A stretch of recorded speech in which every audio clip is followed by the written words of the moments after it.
ব্যক্তি যদি বাজারে গিয়ে লা ইলাহা ইল্লাল্লাহু ওয়াহদাহু লা শারীকা লাহু লাহুল মুলকু ওয়া লাহুল হামদু ইলা আখিরিল এই হাদিস যে দোয়াটি রয়েছে, কেউ যদি এটা একবার পাঠ করে তাহলে হাদিসের শব্দ হলো তার 10 লাখ পাপকে মাফ করে দেওয়া হবে, তার 10 লাখ মর্যাদা উঁচু করা হবে, তারপরে জান্নাতে তার জন্য একটি ঘর নির্মাণ করা হবে, এমনটা আছে। হাদিসের মান হচ্ছে হাসান, তার মানে গ্রহণ করা যেতে পারে, যেহেতু নাসিরউদ্দিন আলবানী রাহিমাহুল্লাহ এটাকে হাসান পর্যায়ে এনেছেন। তার এই হাদিস এর ব্যাখ্যা জানার পেছনে মূল কারণ হলো তাকে নাকি কোনো এক হুজুর বা কোনো একজন ব্যক্তি বলেছে যে এই হাদিস বুঝিয়ে দেন যে একটা দোয়া পড়লে 10 লাখ নেকি মাফ হবে। তাহলে ধরে নেন আমার 5 লাখ পাপ আছে, তাহলে আমি এই দোয়া পড়লে 10 লাখ নেকি মাফ হবে, মানে পাপ মাফ হবে। তাহলে বাকি 5 লাখ নেকি মানে পাপ তো আমার নাই, তাহলে কিভাবে মাফ হবে এটা বুঝাই দেন। এগুলো হচ্ছে শয়তানি টার্ম, আর এগুলো হচ্ছে নোংরা যুক্তি। কি যুক্তি? নোংরা যুক্তি। কোরআন হাদিসের সাথে এগুলো ঠাট্টার নামান্তর, এগুলো হচ্ছে ঠাট্টা করা। একজন মুসলিম কোনোদিন কোনো হাদিস প্রমাণিত হয়ে গেলে হয় যদি হাদিসটা দুর্বল হতো তখন সেটাকে ডিনাই করে ছেড়ে দিতে পারতো যে হাদিস তো দুর্বল, এটার কোনো অস্তিত্ব হয়তো বা ঠিক হবে না। কিন্তু হাদিস যখন হাসান মানে গ্রহণযোগ্যতায় পৌঁছেছে, তাহলে সেই ক্ষেত্রে এখানে এই যুক্তি পেশ করা যে বাজারের এই একটা ছোট্ট দোয়া পড়লে 10 লাখ পাপ মাফ হয়ে যাওয়া, এটা কেমন? তো উনি যুক্তি দাঁড় করিয়েছে যে ওনার 5 লাখ পাপ আছে। বুঝেন, এগুলো যে শয়তানি টার্ম তার বাস্তব প্রমাণ হলো উনি যুক্তি খাটিয়েছে। কি যুক্তি? যে 5 লাখ পাপ। আচ্ছা, উনি কি গুণে দেখেছে কখনো যে তার 5 লাখ পাপ? তাহলে আল্লাহ সুবহানাহু ওয়া তাআলা যদি আমাদের মাথা থেকে পা পর্যন্ত, জন্ম থেকে এ পর্যন্ত আমরা যা যা কিছু করেছি এগুলো যদি পেশ করে দেয়, 10 লাখ হবে নাকি ছাড়িয়ে যাবে?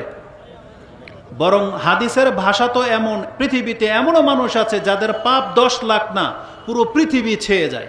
কি হয়ে যায়? পুরো পৃথিবী ছেয়ে যায়। যেটা ইমাম তিরমিজি রাহিমাহুল্লাহ আব্দুল ইবনে মাসউদ আও আনাস রাদিয়াল্লাহু তাআলা আনহু থেকে হাদিস কোট করেছেন, যে হাদিসে কুদসি আল্লাহ সুবহানাহু ওয়া তাআলা ডেকে বলেন, ইয়া ইবনা আদম ইন্নাকা মা দাআউতানি ওয়া রাজাউতানি গাফারতু লাকা আলা মা কানা ফিক ওয়ালা উবালি।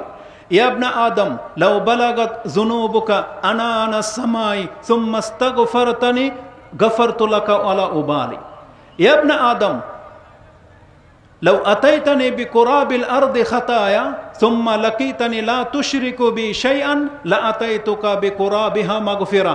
এটা ইমাম তিরমিজি তার দোয়ার অধ্যায়ে হাদিসটা এনেছেন, তওবার অধ্যায়।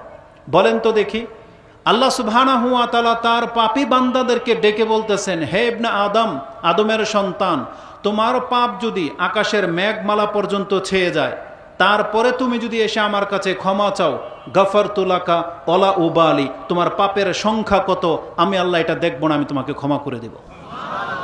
তাহলে আল্লাহ যদি আকাশের মেঘমালা পর্যন্ত পাপকে মাফ করে দিতে পারে, ওখানে কি 10 লাখ পাপ আছে না আরো বেশি আছে? বরং আল্লাহ কি বলেছেন জানেন?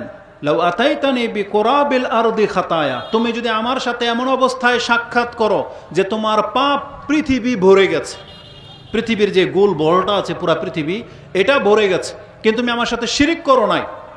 যদি কোনো মুয়াহ্হিদ ব্যক্তি থেকে থাকে যার অনেক পাপ আছে, সে যদি আল্লাহর কাছে ক্ষমা চায়, মরতে পারে, তাহলে আল্লাহ কি বলেছেন? লা আতাইতুকা বিকুরাবিহা মাগফিরা, তাহলে তোমাকে ক্ষমা করার জন্য যত ক্ষমা লাগবে, পৃথিবী ভরা ক্ষমা লাগবে, আমি আল্লাহ পৃথিবী ভরা ক্ষমা নিয়ে তোমাকে ক্ষমা করে দেব। তাহলে এই ধরনের হিটলারি কথা বলা যে 10 লাখ পাপ তো আমার নাই, 10 লাখ 5 লাখ আছে, তাহলে এগুলো হচ্ছে মানে খুব মন্দ কথা, খুব মন্দ। আল্লাহ সুবহানাহু ওয়া তাআলা যদি কাউকে পাই টু পাই ধরে নেয়, তিরমিজির আরেকটা হাদিস নিয়ে নেন, রাসূল সাল্লাল্লাহু আলাইহি ওয়াসাল্লাম এ কথা কি বলে নাই? কিয়ামতের মাঠে যে ওদিয়াল কিতাব, কিতাবকে খুলে দেওয়া হবে। সূরা কাহফের 18 নম্বর সূরা 49 নম্বর আয়াতের তাফসীর আপনি পড়েন, এই হাদিস পেয়ে যাবেন। রাসূল সাল্লাল্লাহু আলাইহি ওয়াসাল্লাম বলেছেন, প্রত্যেকটা ব্যক্তিকে যখন নিয়ে আসা হবে, তার আমল নামার দফতর হবে কয়টা? 9 ও 90 সিজিল্লাত, কুল্লু সিজিল্লিন মাদ্দাল বাসার। রাসূল সাল্লাম বলেছেন, একজন ব্যক্তি জন্মের পর থেকে যত রকমের কৃত্তিকালাপ করেছে সব তার আমল নামার মধ্যে লিপিবদ্ধ হয়ে গেছে। কি এমন বাদ রাখা হয়েছে, কিছুই না। সে বলবে ইয়া ওয়াইলাতানা মা লিহাযাল কিতাবি লা ইউগাদিরু সাগীরাতান ওয়ালা কাবীরাতান ইল্লা আহসাহা। আল্লাহ বলেছেন একটা ছোট একটা বড় কিছুকে ছাড়া হবে না। কেউ বলেছে উফ, এই উফ শব্দটা পর্যন্ত তার আমলনামার মধ্যে লেখা হবে। আর এই উফ শব্দটাও কোনো কোনো ক্ষেত্রে মারাত্মক অপরাধ যদি সেটা বাপমার ক্ষেত্রে প্রয়োগ করে, যেটা সূরা বনি ইসরাইলে সূরা ইসরা 17 নম্বর সূরার 22, 23, 24 এই আয়াতগুলোতে পাবেন। আল্লাহ কি বলেছেন? ফালা তাকুল্লাহুমা উফি ওয়ালা তানহারহুমা ওয়া কুল্লাহুমা কাওলান কারীমা।